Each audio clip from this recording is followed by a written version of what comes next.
आऊज़ु बिल्लाहि मिनश्शैतानिर्रजीम बिस्मिल्लाहिर्रहमानिर्रहीम।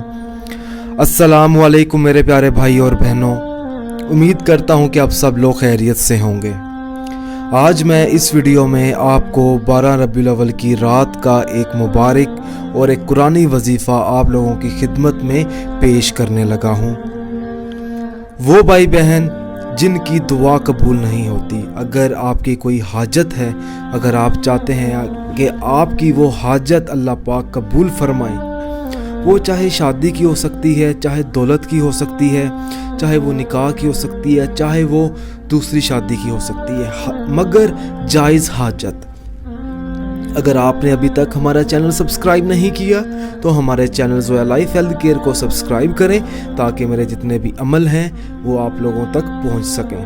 अमल तब पहुंचेंगे जब आप बेल आइकन को दबाएंगे ताकि आप लोगों को इजाज़त भी मिल जाए और मेरे जितने भी अमल हैं वो भी आप लोगों तक आसानी से पहुंचते रहें। जो शख्स 12 रबीउल अव्वल की रात को ये वजीफ़ा पढ़ लेगा तो इंशाअल्लाह ताला अल्लाह पाक उसकी दुआ अर्शों पर कबूल फरमाएंगे। वजीफ़ा इस तरीके से पढ़ना है कि इशा की नमाज अदा करने के बाद आपने उसी जगह बैठ जाना है।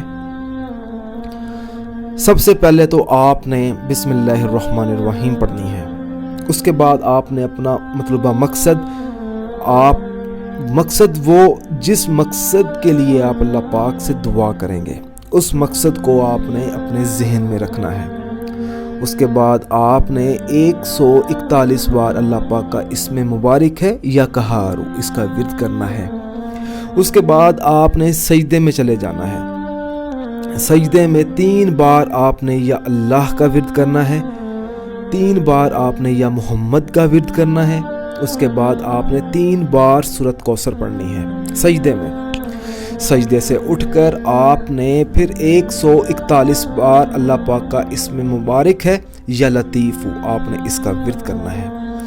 उसके बाद आपने दोबारा सजदे में जाकर 7 बार आपने सूरत कौसर पढ़नी है, 7 बार आपने सूरत इखलास पढ़नी है। सूरत इखलास पढ़ने के बाद आपने सजदे में ही 7 बार आपने या लतीफ़ू का विर्द करना है। उसके बाद आपने सजदे से उठकर 41 बार आयतुल कुर्सी पढ़नी है।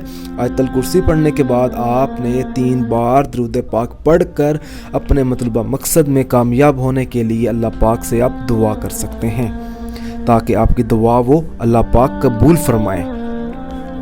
अगर कोई ऐसी चीज़ है जो आपको समझ ना आए, अगर आप चाहते हैं कि मैं आपको व्हाट्सएप पर लिख कर ये अमल भेज दूं, तो आप मुझसे रब्ता कर सकते हैं ताकि ये अमल मैं आप लोगों तक पहुंचा दूं ताकि जिस तरीके से आपको समझ आ सके। और इस वीडियो को ज़रूरतमंद लोगों तक ज़रूर पहुंचाएं ताकि वो लोग भी जिनकी परेशानियां हैं, जिनकी दुआ कबूल नहीं होती, वो भी 12 रबीउल अव्वल की रात ये वजीफ़ा पढ़कर अपनी दुआ कबूल कर सकते। अगर आपको हमारी ये वीडियो पसंद आई है तो वीडियो को लाइक करें और शेयर करें और हमारे channel Zoya life health care को सब्सक्राइब करना हरगिज़ मत भूलें ताकि मेरे जितने भी अमल हैं वो आप लोगों तक आसानी से पहुंचते जाएं। जज़ाकल्लाह जी।